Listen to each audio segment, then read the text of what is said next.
Hello guys, नमस्ते। मैं आपके सामने गुड़हल तोमर एक बार फिर मेरे YouTube channel Deep education by गुड़हल तोमर में आप सभी का स्वागत है। सबसे पहले तो मैं आप लोगों को सॉरी बोलना चाहूँगी क्योंकि काफ़ी टाइम हो चुका मैं कोई वीडियो लेकर नहीं आई, लेकिन उसके पीछे भी एक रीज़न रहा है। आप लोगों को पता ही है कि अब बुखार का सीज़न चला हुआ है, उसी दौरान मैं भी डेंगू बुखार से पीड़ित थी, इसलिए मैं कोई वीडियो लेकर नहीं आ पाई। तो मैं आप लोगों को जेरोम ब्रूनर टॉपिक करा रही थी और जेरोम ब्रूनर टॉपिक में मैं लगभग आप लोगों को बहुत सी चीज़ें करा चुकी थी। मैंने केवल जेरोम ब्रूनर की अवस्थाएं छोड़ी थी, यानी कि जो जेरोम ब्रूनर ने संज्ञानात्मक विकास में जो अवस्थाएं दी हैं वे रह गई थी हमारी, तो आज हम उनको भी कर लेते हैं। वे अवस्थाएं कंप्लीट होते ही हमारा जेरोम ब्रूनर टॉपिक भी कंप्लीट हो जाएगा। ठीक है, तो चलिए देखते हैं। मैंने यहाँ जेरोम ब्रूनर ना लिखकर मैंने ब्रूनर लिखा हुआ है, ठीक है ना। समझना आप, जेरोम ब्रूनर ही है क्योंकि ब्रूनर और किसी का नाम तो है नहीं, जेरोम ब्रूनर ही है। तो जेरोम ब्रूनर के अनुसार संज्ञानात्मक विकास की अवस्थाएं देखिए, जो जीन पियाजे है, जीन पियाजे ने भी अवस्थाएं दी हैं। जीन पियाजे ने अवस्थाएं दी हैं 4, लेकिन जेरोम ब्रूनर ने अवस्थाएं दी हैं 3। लेकिन जो टाइम पीरियड जीन पियाजे ने 4 अवस्थाओं में डिवाइड किया है, वही टाइम पीरियड जेरोम ब्रूनर ने 3 अवस्थाओं में डिवाइड किया। ठीक है, देखते हैं। चलिए सबसे पहले देखते हैं हम क्रिया निर्माण विधि, क्रियात्मक विधि, या फिर इसको आप निर्माणात्मक विधि भी बोल सकते हैं। ठीक है, इंग्लिश में बोलते हैं इसको इनएक्टिव स्टेज। जन्म से 2 वर्ष, ये होती है जन्म से 2 वर्ष। देखिए क्या होता है इसमें बच्चा प्रतिगामक क्रियाएं करता है, जैसे हंसना, रोना, सोना, कुछ भी पकड़ना।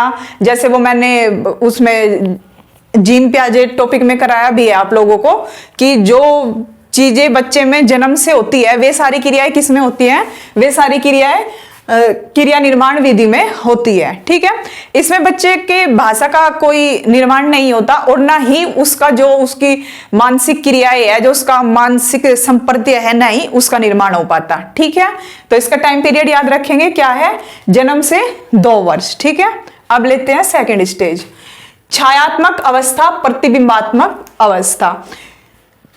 इंग्लिश में बोलते हैं इसको आइकॉनिक स्टेज।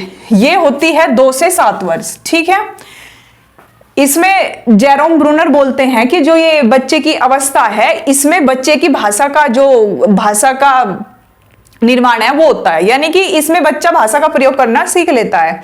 बच्चे को पता होता है, वो जो फर्स्ट स्टेज है इसमें उसे नहीं पता कि मुझे क्या बोलना है क्या नहीं, क्योंकि बच्चे की वहां भाषा का निर्माण नहीं हुआ।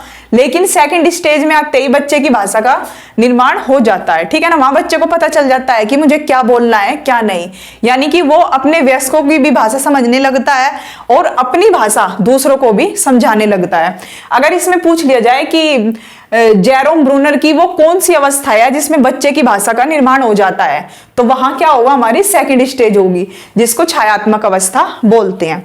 ठीक है, याद रखेंगे। एक इसको जैसे कहा कि छायात्मक अवस्था या प्रतिबिंबात्मक अवस्था, इसको संपर्त्य अवस्था भी बोल लीजिए। भाई संपर्त्य को इंग्लिश में बोलते हैं कंसेप्ट, और कंसेप्ट को हिंदी में बोलते हैं संपर्त्य। भाई जैसे हम कुछ सीख रहे हैं तो बहुत बार हम क्या बोलेंगे कि नहीं कंसेप्ट क्लियर नहीं हुआ, यानी कि कहने का मतलब यूं है जो उसकी प्रतिमा, जो उसकी छाया मस्तिष्क में पूरी बननी चाहिए वो हमारे मस्तिष्क में नहीं बन पाई। वो छाया, वो प्रतिबिंब पूरा बनते ही हम बोलते हैं कंसेप्ट क्लियर है मेरा, तो वो ही तो है ये सेकंड स्टेज, प्रतिबिंबात्मक अवस्था। ठीक है, चलिए अब देखते हैं तीसरी, संकेतात्मक अवस्था या फिर चिन्ह आधारित अवस्था। इसमें बच्चा भाई जो चिन्ह है, जो सूत्र है, उसको करना सीख लेता है। जैसे ये सूत्र है, आप लोगों को पता है, ये x² + y²। अगर बच्चा ये कर रहा है तो इसका मतलब वो जेरोम ब्रूनर की तीसरी अवस्था में है। ठीक है, अगर बच्चा प्लस माइनस और ये गुणा भाग कर रहा है तो बच्चा कौन सी अवस्था में है, बच्चा है तीसरी अवस्था में, संकेतात्मक अवस्था।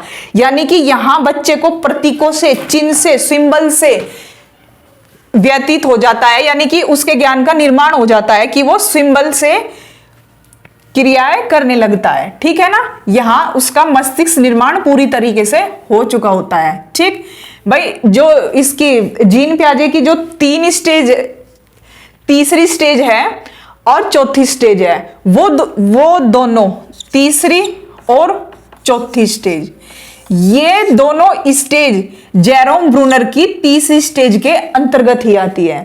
यानी कि जो जीन पियाजे के तीसरी स्टेज और चौथी स्टेज में जो क्रियाएं प्रतिक्रियाएं बच्चा करता है या नहीं करता है, या फिर उसके जो ज्ञान का निर्माण होता है या फिर जो नहीं होता है, वे दोनों स्टेज की वे जो दो स्टेज है उसकी सारी क्रियाएं ये तीसरी स्टेज में आ जाती है जेरोम ब्रूनर की। ठीक है, ये है जेरोम ब्रूनर की अवस्था, याद रखेंगे। देखिए इसमें याद रखने का सबसे ज्यादा क्या जरूरी है, सबसे पहले तो याद रखेंगे कि आपको दे देगा कि निम्नलिखित में से किस मनोवैज्ञानिक के अनुसार 4 अवस्थाएं दी गई है, तो वहां पे आप ले लोगे जीन पियाजे। फिर दे देगा वो आपको कि किस मनोवैज्ञानिक के अनुसार संज्ञानात्मक विकास की 3 अवस्थाएं हैं, तो आप लिख दोगे वहां पे क्या, जेरोम ब्रूनर। अगर वो आप लोगों को दे दे कि वो कौन सी स्टेज है जेरोम ब्रूनर की जिसमें जीन पियाजे की तीसरी और चौथी स्टेज आती है, तो आप वहां पे ले लोगे तीसरी स्टेज, संकेतात्मक अवस्था। ठीक है, जीन पियाजे की अवस्था भी मैंने आप लोगों को पढ़ा दी है। ठीक है, तो अगर आपको इसमें कंपेयर करना है तो पहले आप लोगों को जीन पियाजे पढ़ना होगा, वो मैं पढ़ा चुकी, आप इससे पहले एक बार जाकर जीन पियाजे पढ़िए।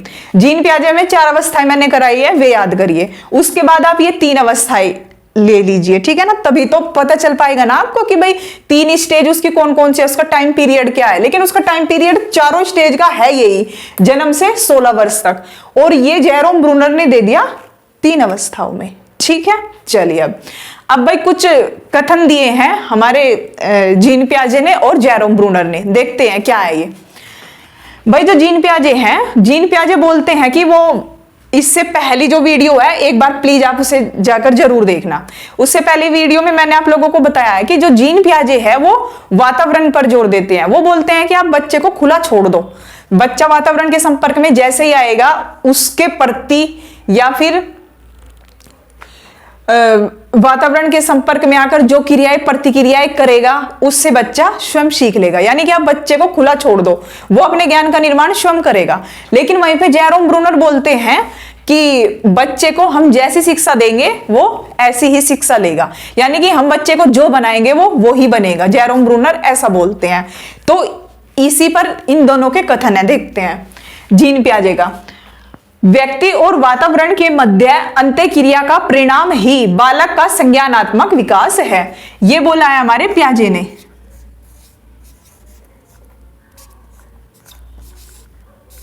और यह बोला है ब्रूनर ने।